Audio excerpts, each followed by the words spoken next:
Welcome to Building the Future. I'm your host, Kevin Horick.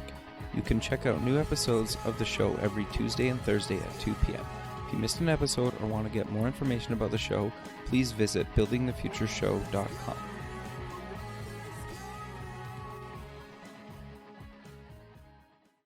SoupX, the Startup Expo, North America's premier startup conference, is March 6th and 7th, 2017, in sunny Fort Lauderdale, Florida. Affordably priced, SoupX is a 2-day international conference featuring workshops, panels, speeches, a $50,000 startup competition, and over 100 exhibitors. For more information, go to sup-x.org. Welcome back to the show. Today we have Joy Randels. She's the founder and CEO at Citizinvestor and Applied G2. Joy, welcome to the show. Awesome. Thank you so much for having me, Kevin. Yeah, I'm excited to have you on the show. You've had an incredible career in this industry, but maybe before we kind of get into that, let's get to know you a little bit better and start off with where you grew up. Sure. So I was born in Atlanta, Georgia. So I'm a Southern girl. I grew up there. My dad worked for the airlines, and I was kind of a daddy's girl growing up, an athlete, and my parents kind of pushed me pretty hard. But I was lucky because I got to travel a lot. Sure. And then as I got older, I had the opportunity to travel and work all around the world. Nice. That's awesome. So you've been to some pretty big name universities. Kind of walk me through your university education and career. So I started actually going to college when I was 16, when I was in high school. Wow. And there's a program that allowed you to go in the freshman scholar program. And back in those days, they would let us, work up through our academics based on, where your ability and stuff. So I did that, went to school at UGA and University of Georgia. Working on business. And then later, I actually went back and did a CIO program at Emory University, and I worked with MIT on the Entrepreneurship Development Program. Okay, so what made you kind of want to go into kind of business and being an entrepreneur, especially at such a young age? Well, I started selling when I was 9 years old, which is kind of funny. Sure. My parents were, my mom had her own business before my parents got married. She was a cosmetologist. Okay. And then my mom kind of always had a side hustle, I guess, that's how we refer to it today. But there was always some other thing going on, right? Like whether it was like selling antiques on the side, and then my dad loved cars. So my dad would buy these cars and refurbish them. And I remember like as a kid, like hauling wrenches around with my dad. And, him letting me have, so I'm totally a car freak. I love anything that goes fast. Interesting. And so my dad would let me help him redo stuff. I remember that my dad had one of the old Apache pickup trucks that he redid, and I just thought this thing was the greatest thing ever. But between him and my mom, my mom like bred and raised show dogs, right? Okay. As well. So there's always kind of this, hey, there's this other thing, like if you really want to do something, just kind of go for it. And my parents, I give my dad huge credit because being a girl, I'm the oldest. I have one brother who's 4 years younger than me. But my dad, he never treated me like different in that way as a girl. So he always said like, hey, anything you want, you can do. Doesn't matter what it is. It was an interesting thing. He says, but there's always a sacrifice. So just remember that, you have to work really hard, and there are going to be things you have to give up for each other thing you achieve in life. Interesting. And when you're a kid, you don't really get that. Sure. But as you get to be a little bit older, like when you become a teenager and you become an adult, you're like, oh, now I totally get what he meant. Sure. Right? That there's like, okay, you're going to sacrifice time here, or whether it's time with your family, or you can't have this thing because you're focused on that. Sure. And, so those kind of things I think really told me that basically if it's really that important to you, then just go for it. And as long as you apply yourself, you'll be able to figure it out. Yeah, that totally makes a lot of sense. So you finished kind of university. Walk me through kind of after university. You've done a ton of stuff, and I kind of want to maybe just kind of briefly cover your kind of career, and then kind of maybe before you started and co-founded kind of Applied G2? Yeah. So I'll make it short because it could be really long. Yeah, you have tons of experience. If people want to know more, they just go like look at my LinkedIn profile or Google me or something. Sure. But basically, I had I've had 15 different companies over go. time in the technology space. I've raised a bunch of capital. I've done it with no money, like literally no money. Sure. Where you go like, I got $50. Let's go do something. That's awesome though. To like raising money, to going back to the bootstrapping, scenario. And to be honest, I think if you can bootstrap, that's probably better.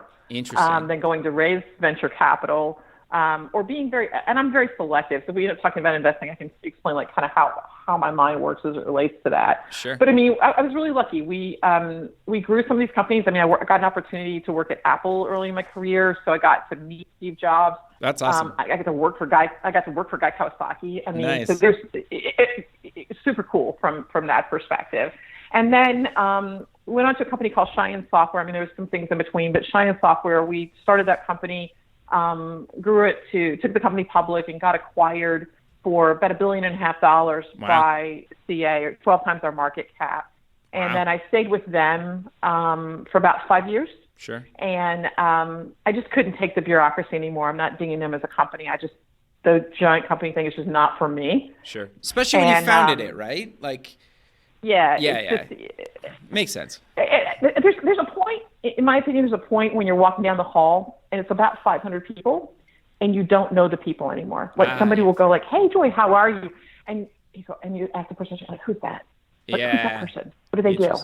And that's a weird feeling to me, because I believe everyone who's there is just as valuable as the other person. That's always been my mentality. If you're the janitor cleaning up, sure, you have just as your role to play in the success of the company as the person who's sitting, in the CEO's office. Yeah, totally. And after that, I ended up, I left and went back to the startup world, which was awesome. I went to work for a company called Business Layers that we grew. Sold that company to Netegrity, who was one of our partners. Wow. And then CA acquired them, and I knew that was going to happen when we sold to them. So I helped them negotiate the deal with CA, because I bought a bunch of companies for CA when I was there.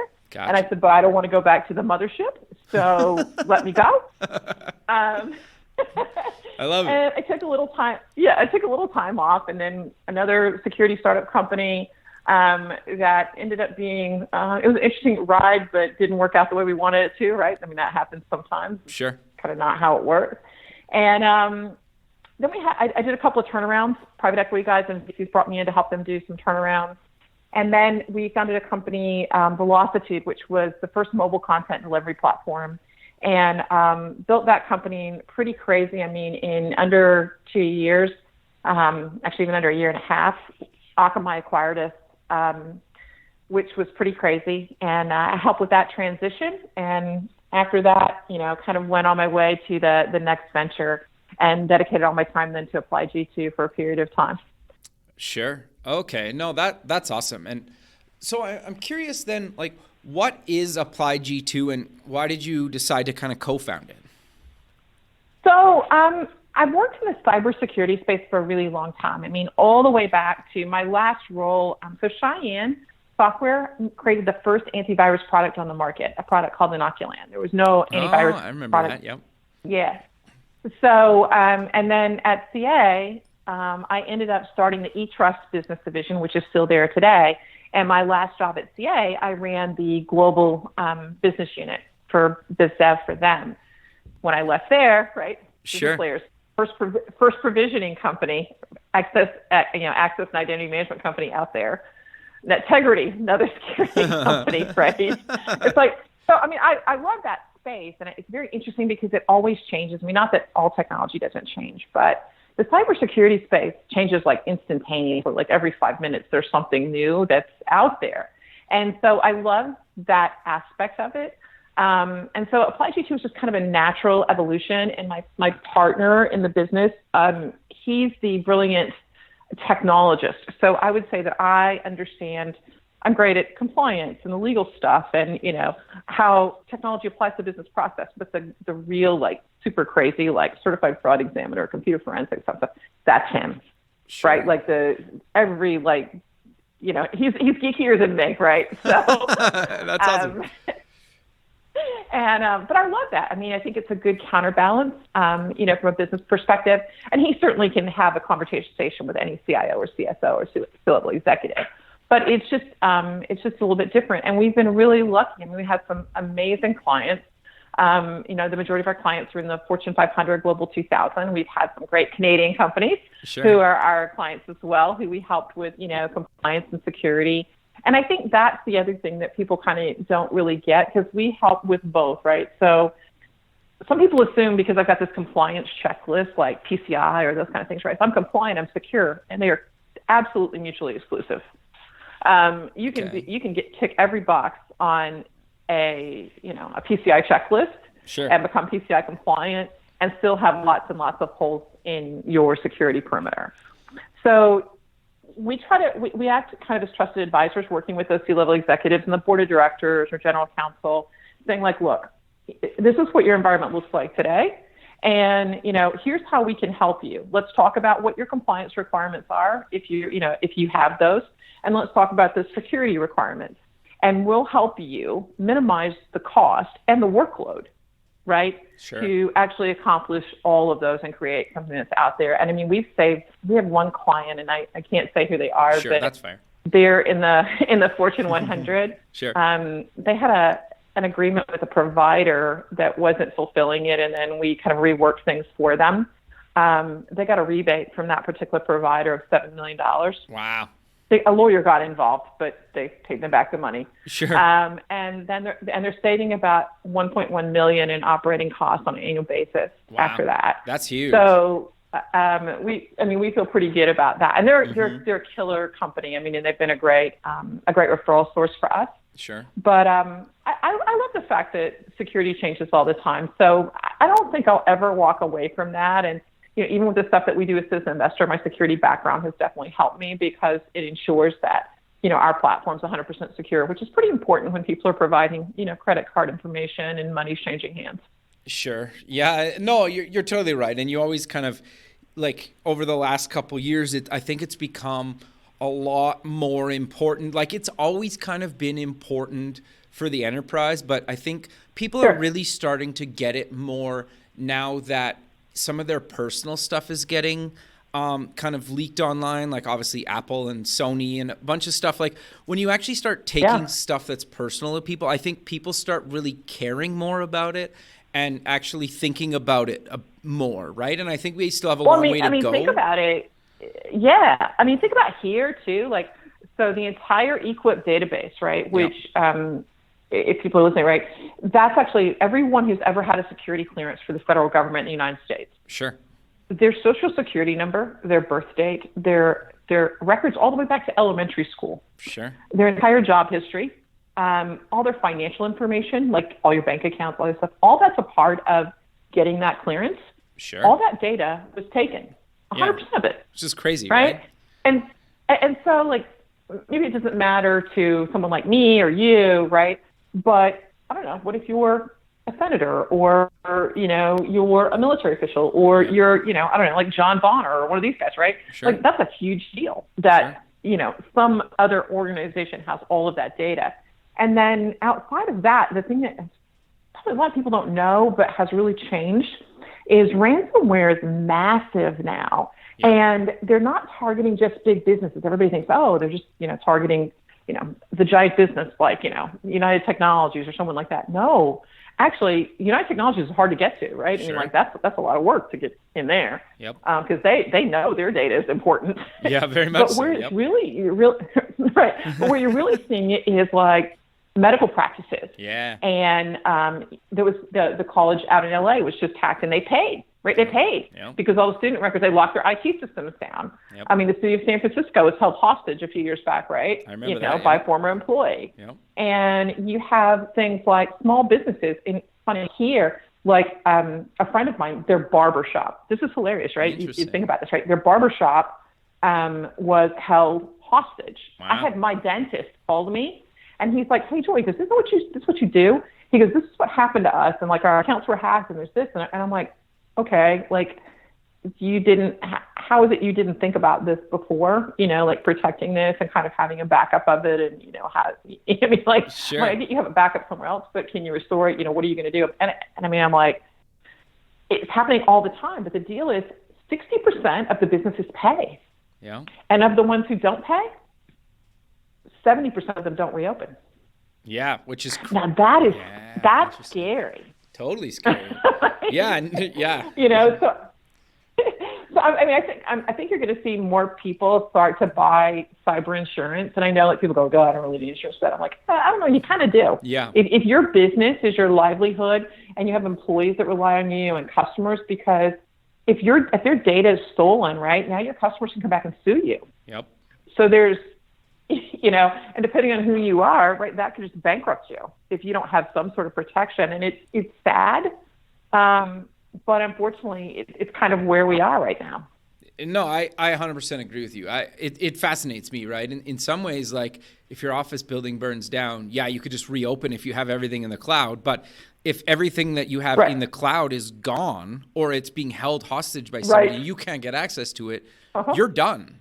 Like it's over, right? Like you either, like you said, you either pay or you're done in a lot of cases. Yeah. And so you're right. I think I'm glad you brought that up, right? Because I think it gets people, like, I don't really want to necessarily like scare people in a negative way. I want people like yourself to get people thinking about this and caring about this stuff so it doesn't happen to them, or they can prevent it from happening to them.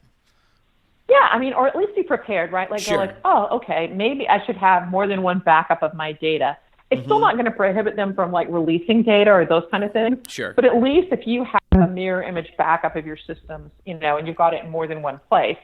I mean, we make a physical copy on a different drive. Sure. And store it in a safe, right? Yep. I mean, depending on how important your data is, you've got a choice like that, or you could go with a service like Iron Mountain or one of their competitors or someone, so that some of the data is stored somewhere else. So you're not completely hosed. But I mean, the reality is if you're going to connect to the internet, which, we all do, because there's really no point in having a computer if you don't. Yep. You're vulnerable. Sure. Totally. I mean, you can put systems in place to help, so you should have things like a web access firewall, stuff like that. And it's pretty easy even for small business today, because most of them are using a cloud hosted solution. It's just, I got to pay the extra $15 a month. It's like, yes, you do. Yeah, totally. Yep. Yeah, there's not really a question anymore. Yeah. So, I mean, that and like educating your users on, hey, how to avoid phishing scams and things like that. It doesn't protect you 100%, but there's some basic, simple things that aren't particularly expensive you can do to, give you a much higher level of security. No, totally. I think that's really good advice. So I'm curious to change kind of topics a little bit. You're the CEO of Citizinvestor. What exactly is it, and how did you become involved with that? So I became involved because I knew the two guys who came up with the idea. Okay. So that's Tony DeSisto and Jordan Rayner, and they met each other working on a political campaign of all crazy things. That's amazing. So Jordan is really he's the marketing guy, right? Okay. So he was the campaign manager, and he's great at it. I mean, and Jordan, I will tell you, Jordan is the self-professed lover of cities, right? Okay. And all things about cities, right? Which I think is kind of cool, right? I mean, certainly with the new urbanism thing. Sure. And then Tony is a lawyer. Okay. They're both millennials, so they're both young guys, right? Both millennials. Both brand new dads right now too, which is awesome. That's awesome. Congrats to them. So they have, yep, which is great. But they kind of met in that scenario. And so Tony had done a lot of stuff, like he served on the City of Tampa's Budget Advisory Committee. And so one of the things he saw was like, there's all these shovel-ready projects, but there's no money. Right. Right? I mean, like in 2000, and like in 2012, when the company was founded, there really was no money, right? Sure. I mean, we'd gone through this economic crisis, and governments were like, not spending money on anything, right? Unless we absolutely have to, so that our citizens can there. So they started looking at like, hey, how would this work? And so they said, well, what if citizens actually cared about things like having a park in their neighborhood, or renovating some rundown building that was a government building that was there, and those kind of things. And how would we do that? And so they're like, well, why don't we see if we can create the civic crowdfunding platform? So looking at other crowdfunding models out there, it's like, how do we do that, but apply it in a way that we can make sure that the money goes to the right place. Money doesn't change hands until a project's fully funded, that someone in the government is sponsoring this. So this is very different than other crowdfunding platforms out there for that reason. We don't, not just anyone can come and post a project. Okay. I mean, you can come post an idea, right? Sure. On the site. If you don't know how to get to the government in your location or get a government sponsor, tell us and we'll help you. Sure. So we'll contact the municipality and say like, hey, you've got citizens who want to save this bridge or who, want to fund this and they're willing to put money into it. The other thing we can do is say like, hey, have you guys allocated money for this or are you raising money for it? We have there's a museum for modern art that's being built in one of the cities right now, and they couldn't raise all the money, so the county was giving a portion of the money. So we said, well, post a project, right? And you guys know how much money you're going to give, and in this particular case, it was like $3 or $4 million. Sure. I said, and you need to raise like another $1 million. So, post the project, and then use your social media to reach out and your advocates in the community to raise the other $1 million through our platform. Once you have and it's great news for the citizens because they go, unless it's going to be completely funded, our money never changes hands. Sure. So we kind of went about it that way. So the guys had done this and they're kind of going through some ups and downs and approaching like, please, come help us. And, I think what they're doing is awesome. So it was easy for me to kind of say yes. Sure. And we've been able to do some really cool stuff. I mean, there's been some great projects that we funded, and we also came out with another way to monetize the platform. So anybody can post the idea, the project can be converted. There's no cost for anyone to do that. We'll help you. We've actually got tools to help people understand how to go and do public outreach, how to have a successful project. And we've been lucky. 70% of all the projects posted are funded. Wow, that's huge, actually. Especially compared to other platforms.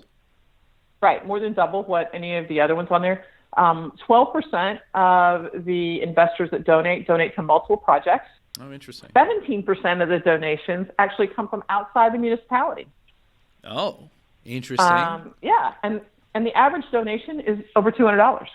Wow. So, I mean, we've, I think that part of it's because people really care, right? If you're going to go and post a project, I'll give you a great example. We have a community in Jacksonville, Florida, so I got contacted by one of the teachers at the school, and he teaches entrepreneurship and civics. Okay. And he goes, hey, we want to use your platform for a senior class project. I'm like, okay. And he goes, the city council is on board with us. I'm like, perfect. That's great.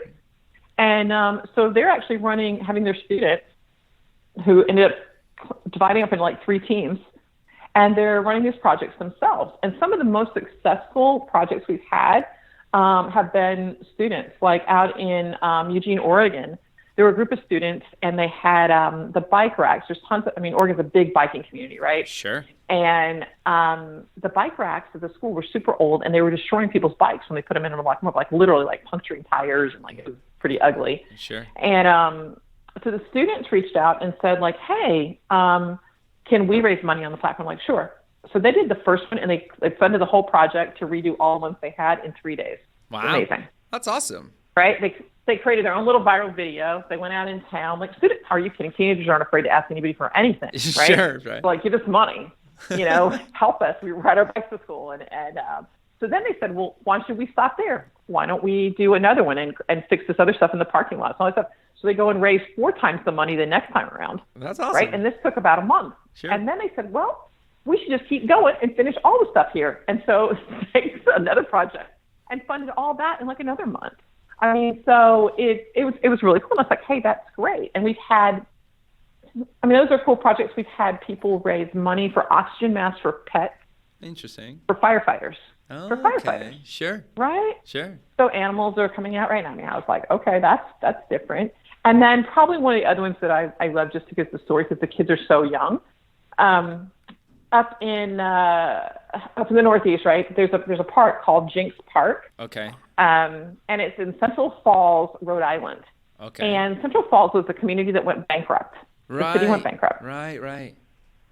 They got a young mayor, 25 years old, right? Really? Got elected. Wow. And so the teachers in the local elementary school, they said, hey, let's write a letter to the mayor and tell the mayor if he could fix one thing in our community, what would you want him to fix? Okay. And so the kids wrote letters. They all came together and said, like, hey, what we really want is to clean up the park. There's only one park in the city, right? Sure. And it's really windy in Central Falls, Rhode Island. Okay. So trash would like blow all over the park. It was in the middle of town, right? So it was always kind of dirty. Okay. And the trash bins would blow over. Sure. Because they're made out of plastic, right? And they would blow over and, so they're kind of messy. So when the mayor got this letter, all these letters from these kids, these fifth graders, sure. right? He said, well, let's clean up the park. And had contacted us about like, hey, could we work with you guys to help raise money? Because we don't have any money. Sure. And we're like, sure. So what he did was he went and contacted a local metalworks company. Okay. And talked to them about making metal trash bins that won't blow over. Sure. They went out with the kids, cleaned up the park, and they videotaped the kids cleaning up the park and why it was important. And that was their video for their crowdfunding campaign. That's awesome. And they fully funded all of the new trash bins. And so I think it's a cool story because being an entrepreneur, right? It's sure. like it was the kid's idea. You've got a super young mayor. He put the money back into another local business sure. to correct the problem, right? So it's kind of like it all came full circle. So to me, that's probably a really cool story just because of, how the whole thing came to be. But we've gone from that to like, libraries for homeless shelters, to makeovers for libraries where they're putting 3D printers because, libraries are not like what libraries used to be, sure. Anymore. Yep. Public art. I mean, like graffiti on buildings, training, Boys and Girls Club. I just got one in today out of Cincinnati, and I didn't realize this, but the closest Boys and Girls Club is 20 miles from them. Oh, wow. That's far. And so they're like, we want to raise money for, a Boys and Girls Club here. I was like, wow, that makes perfect sense to me. Sure. So it just depends. I mean, it's like, what's important to you? I mean, we've got another one that they're building, they have the land that's been given to them by the county, but they don't have enough money to build a new animal shelter. Okay. So they're going to raise the money in stages because we allow that. So I said, well, okay, why don't you guys raise the money for the ground improvements first, right? Sure. And, so you raise that campaign. And once you've proven it, you've done that. Now go back and say, like, all right, now we want to raise the money for the building. Right. And then after you've got the building built, you can raise money for equipment to go in the building. Sure. Right? Yeah, and totally. While the county has part of the money, they don't have all the money. And I mean, projects that cost millions of dollars, it's much harder to get all the money for that from the government. But this totally. gives them the ability to go out and look for grant money, right? Go to other charities. We've had businesses that have helped, right? Because it's one of the things we suggest. It's like, hey, why don't you see if a local business, if you've got a project like this, maybe a local business will help you with that, right? It'd Sure. be a tax-deductible donation for them, and it would be something that they could do to, help the community.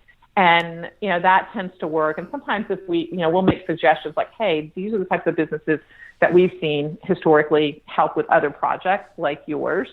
So these are the people to target in your community. I mean, ultimately, we really want them to be successful because there's definitely a higher purpose to this versus, a lot of people like, oh, so it's just to make money. It's like, no, like I'm certainly an entrepreneur and I'm a capitalist, but, so I do want to make money in the end, but sure. that's not how this came about. And we're certainly not in it just for the sake of making money. The goal is to really empower citizens to make a difference close to home, which is why we target local municipalities and local EDCs and, chambers of commerce and things like that versus going like, oh, let's go to the federal level or to the state level. Right?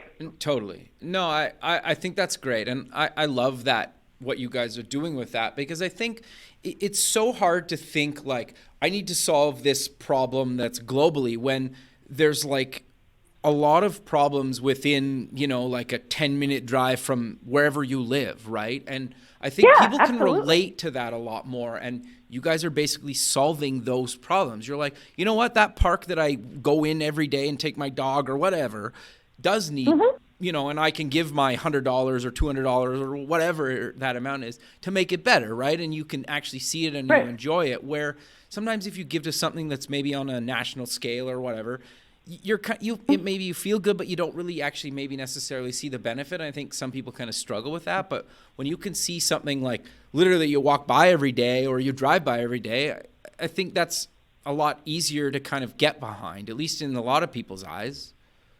Well, yeah, or you use it, right? I mean, like that's the other thing. Like we have a lot of people that are like, hey, we live in this community and there's not enough, dog parks are a really big deal, right? Sure. Particularly if you think about urban areas. And so, a lot of times they can find land, right? But they don't have the things to make the improvements on the property and stuff like that. Community gardens are another one that we're seeing a lot of people, really focus on now because like people want, organic gardens. So we're like, hey, you could have a community garden that's on the ground, or you could get local business that's got a rooftop and, we'll let you use their rooftop, right? And, you could put it there, right?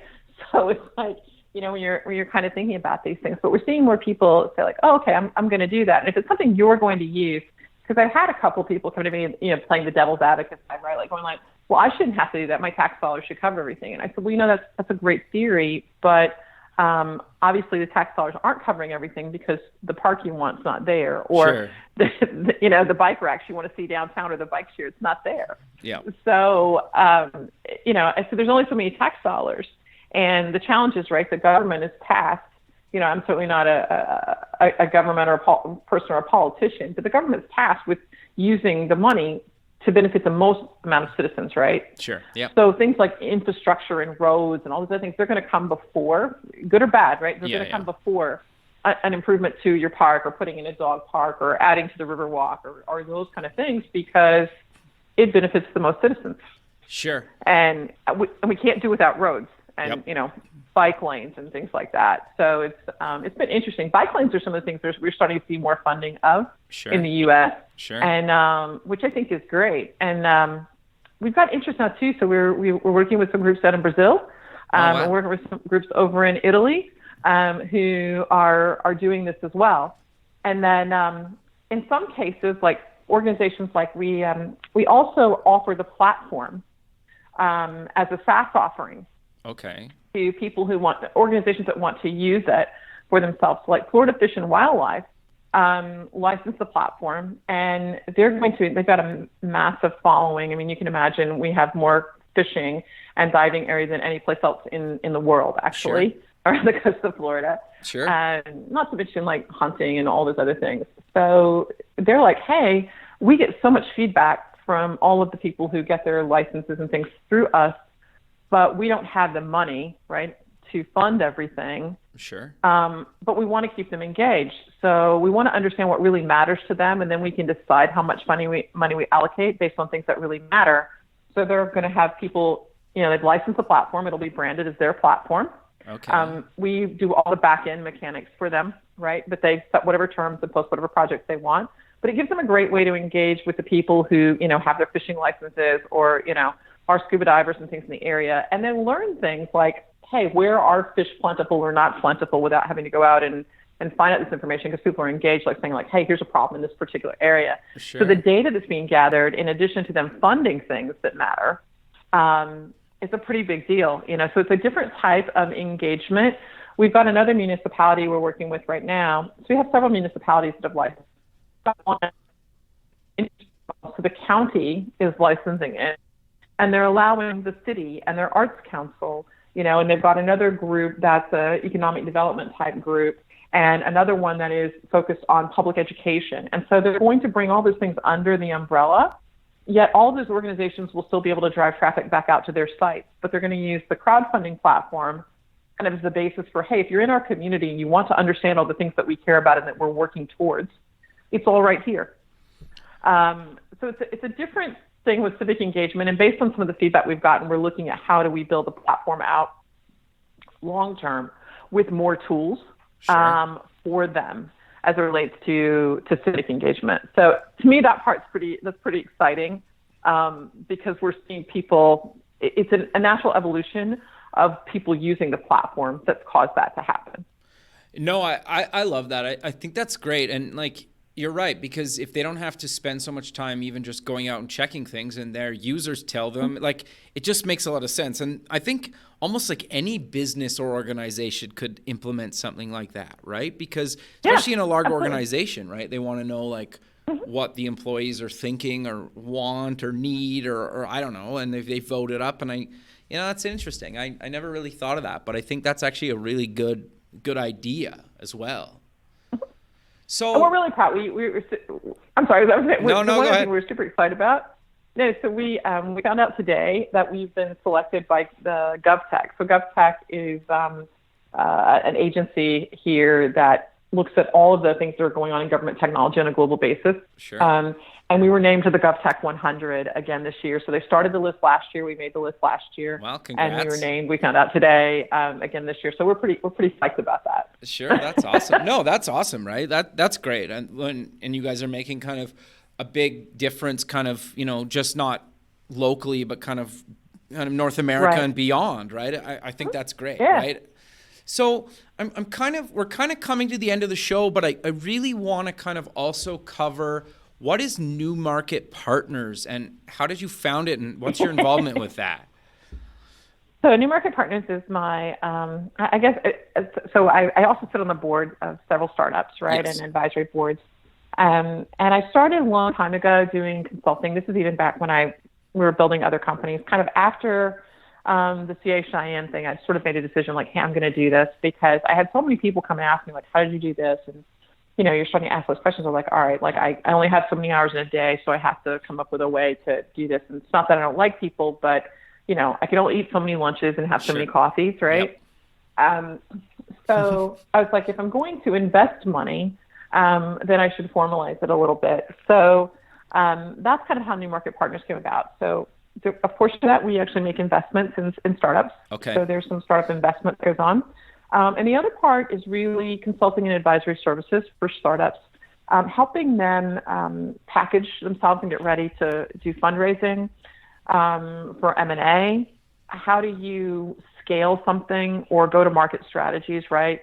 What's the right model, those kind of things. Because in my career, I've served basically every position other than CTO. I'm not the developer. That is not me.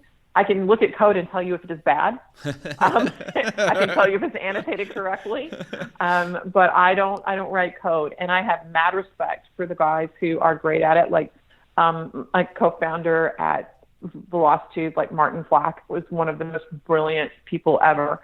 And, I could never do that. And so I'm enamored by the fact that they can. Sure. But yep. we do have some people that help vet the technology on that side and things that we're making investments in.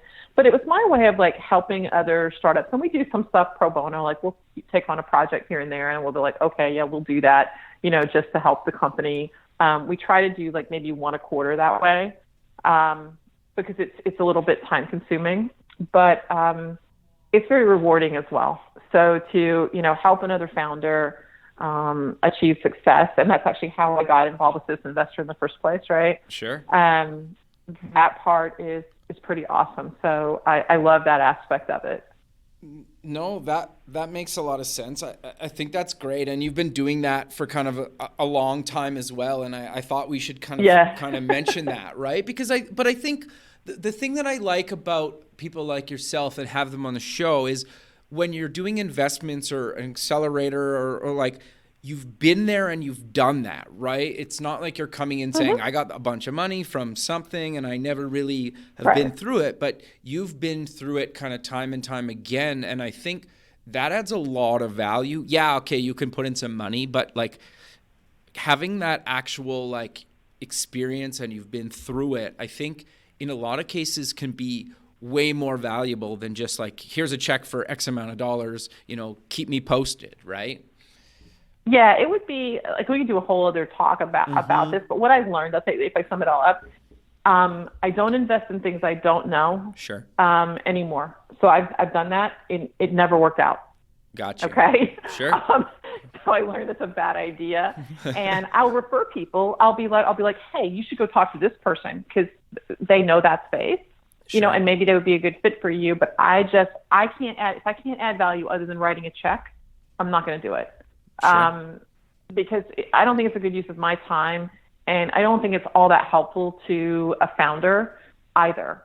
And Fair. Conversely, for me, in taking money, when I said before, and like I said, it would take a long time to go through all this, but I'm not going to take money. That's just money. Right. I want something more than that behind that. And so that's why I said you have to be selective when you're taking on an investor. whether it's an angel or whether it's a venture capitalist or whatever. I mean, like there's a whole different way of looking at things. And if they can't add other value, whether that value be operational experience or connection to customers or those kind of things, it's not a good fit. Just keep looking. Sure. You'll find it. Just keep looking. No, I think that's really good advice. And I think that makes a lot of sense, right? And like, to be fair, you probably don't even need to do that, right? So like if you make an investment and want to be part of something, like your time's valuable. So you want to be kind of passionate about the industry and the people that you're working with, right? It just makes sense. Yeah, absolutely. Sure. Absolutely. So you're also going to be at SUPEX, the Startup Expo, doing a talk. Do you know what you're going to be talking about there yet? I do. So I'm going to be talking about investments. So I'm actually doing two things. So that was actually asked. I will be moderating the panel on diversity, okay, which I think is going to be pretty fun. Sure. So we've got a pretty good group of people that are going to be a part of that. And then I'll be speaking about investments. And we'll have a couple of other venture capitalists as a part of that group as well. So I'm excited about it. I love the event. It was a blast. Doing it before, and I'm excited because it's growing again this year. Sure. So I'm excited to see like all the new companies, and I was super impressed by some of the companies I saw there last year. Sure. At what they've been able to accomplish with so little, and it's very interesting because you get all kinds of entrepreneurs, right? Sure. Like you've got people who are in their 60s, and I've got people who are in their 20s, barely. Sure, yeah, that's awesome though. Well, and too, like even just the tech scene in Florida, you've probably seen it grow from nothing to something now, right? Well, I mean, come on, like who would have ever thought that Florida would have been the fourth most invested state last year? I mean, really? Sure. Like no one in their right mind would think that, right? I mean, I can tell you right now, I wouldn't have. If you'd asked me at the beginning of 2016, I think that's before I'd be like, nope. Really? I'm like, that's no interesting, way. though. But a big chunk of it, though, went to one company who's doing amazing work. So Magic Leap, which is actually down in Fort Lauderdale. Oh, okay. And absolutely phenomenal work. I mean, invested by Google, sure. Andreessen Horowitz, right? So it's like, when you start looking at who's making investments, it's like the who's who of venture capital investing, $500 million over the course of 3-4 years in this company. But their technology is truly amazing that they're building there. So I'm in awe of the technology. And one of the reasons they opted to stay here versus in the Valley, aside from the fact the founder loves it here, is he said, well, the way the film industry is working and kind of what they're doing with, augmented reality, it makes perfect sense because they have a great collaboration to stay here. So we're excited about that. But we've also seen a lot of other like $6-7 million Series A's come into Florida in the last half of the year. So that's actually very positive. And most of it's in the B2B space, like very little B2C, but in the B2B space, which is good. Sure. Because those businesses scale faster. Like people don't realize that, but those businesses scale faster, a lot faster. Yeah, I guess that would make some sense. Yeah, okay. That's interesting. So we're coming to the end of the show, so maybe let's close with mentioning where people can get more information about yourself, Citizinvestor, Applied G2, New Market Partners, and pretty much anything else you're involved in. There's tons of them, right? Like you could rattle off probably 20 domains. Yeah, so you can obviously reach me on Twitter, so it's at Joy_Randels. And the easiest email address, so we'll go with the easiest one. Sure. Is joy@citizinvestor.com. Perfect. Well, Joy, I really appreciate you taking the time out of your day to be on the show, and I look forward to keeping in touch with you, and have a good rest of your day. Yeah, absolutely. Thank you so much for having me. Perfect. All right. Well, you have a good day, and we'll talk soon. All right, great. Thank you, Kevin. Okay, bye. Bye-bye.